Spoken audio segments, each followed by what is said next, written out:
l'OPAC de la Savoie, dans ce département, accueille 22 000 familles. Ça veut dire que nous avons 22 000 logements. Et donc, vous voyez le nombre important de Savoyards qui sont logés par l'OPAC de la Savoie.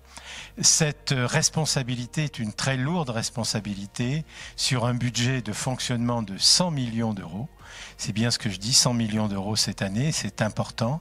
Et la plupart des recettes proviennent des loyers, donc des locataires. Notre volonté, c'est prioritairement, dans la situation actuelle, d'améliorer la qualité des logements. À la fois, bien sûr, au niveau énergétique, mais dans tous les domaines, pour que les familles se sentent bien dans leur appartement, dans leur maison, car certains sont locataires donc de maisons individuelles. C'est vrai que l'époque change un peu notre façon de travailler, mais l'OPAC continue et reste ouvert dans cette période de confinement. On accueille les locataires, on accueille les demandeurs de logement, les chantiers tournent, les interventions chez les locataires tournent.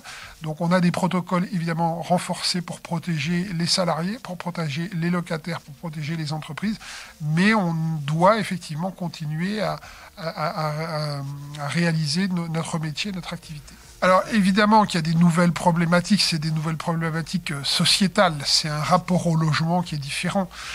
Nous, on a commencé à mettre en place du télétravail au sein de l'OPAC pour les salariés, ce qui veut dire que potentiellement, nos salariés, chez eux, doivent avoir de la place pour télétravailler.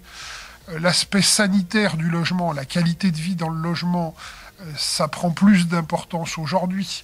Le bien vieillir dans le logement, le bien faire cohabiter, l'activité, la vie de famille, l'éducation des enfants, tout ça renforce finalement le besoin d'avoir un logement bien pensé, efficace et économique. Nous sommes dans un territoire où la croissance démographique en Savoie, en Haute-Savoie, est continuelle et donc il faut loger ces familles.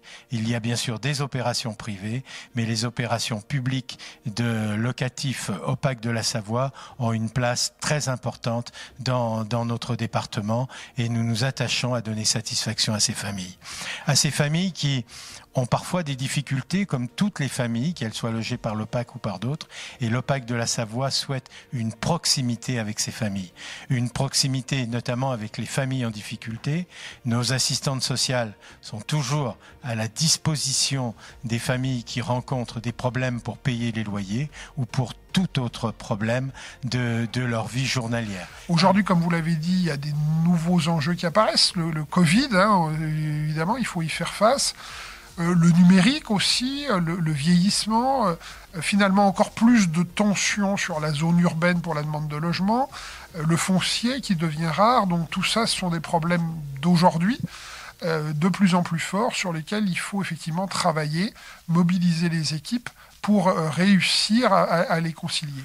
Le grand enjeu de demain, s'il y en a un, c'est quelque part travailler sur l'adaptation. Un logement peut-être aujourd'hui, pour une famille, doit pouvoir évoluer. Alors, où c'est effectivement le logement qui devient un peu modulable, où c'est nos capacités avec les familles à faire un parcours résidentiel, c'est-à-dire on les loge et on peut continuer à les loger dans un logement plus petit, plus grand, qu'on soit sur quelque chose de plus agile dans nos façons de faire, dans nos rapports avec les locataires, dans notre façon de gérer le patrimoine.